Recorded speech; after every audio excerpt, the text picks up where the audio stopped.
If every single glass of water that you drink holds the memory of galaxies, and it is the key to eternal life, you've been taught water is just physical. But the truth is that water is a living, multi-dimensional being and consciousness that holds our forgotten divine blueprint and the very codes of our immortality.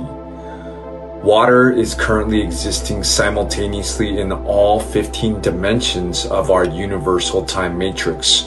On dimension 1, you see liquid, but on dimension 6, 9, and 12, water becomes a conscious crystalline intelligence holding light-encoded memory from source.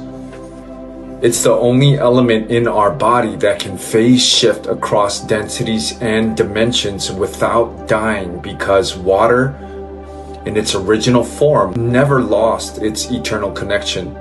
And the ancients knew this. In Lemuria and pre-Egypt, the living waters was not a metaphor. They were plasmic waters that held eternal life codes, directly transducing source frequency into the body. And this is what Jesus meant when he told the woman at the well, "Whoever drinks of the water that I give shall never thirst again." He wasn't talking about physical hydration. He was offering her a reconnection to the eternal flame through hydroplasmic consciousness. So you've heard that water holds memory. Shout out Dr. Emoto. What most people don't know is that water binds your emotional trauma to your physical body. And it's doing this through radial encoded structures.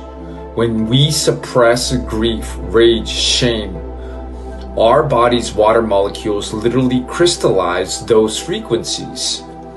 And this is why trauma causes dis-ease. The cellular water becomes distorted, and it's like playing a symphony through broken speakers. But when you expose your body and remember and reactivate the eternal flame frequency within through chanting, prayer, coherent intention, breath, that same water unlocks and it releases the frozen code. It becomes a conductor of remembrance.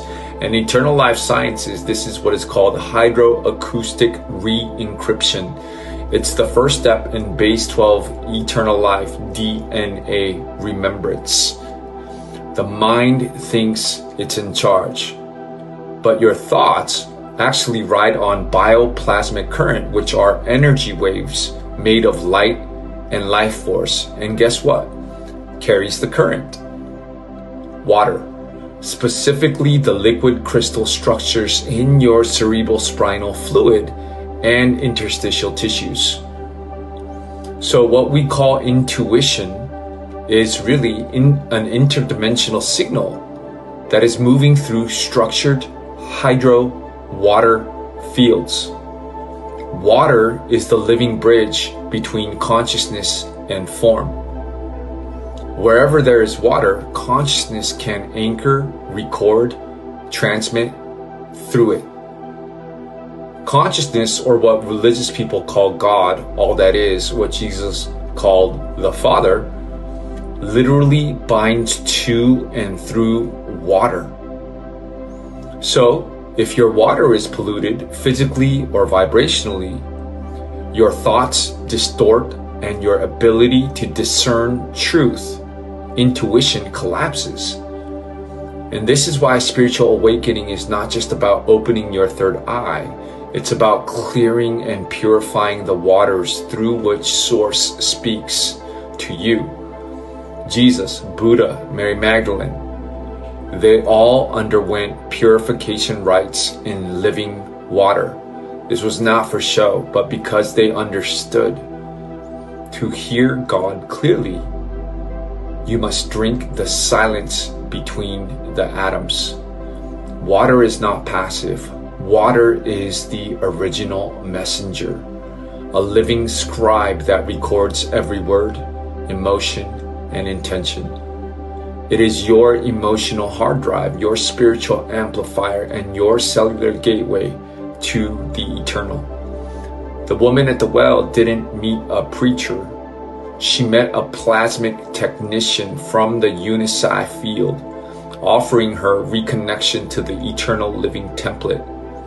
And here's the truth. That offer was never rescinded. You still carry the codes. You are still made of the same multidimensional, eternal, everlasting water. And when we purify, restructure, and speak love and intention into the water, we don't just heal ourselves. We become a fountain of eternal life for the world. Because the next revolution is not going to come by fire. It will come through water that remembers itself.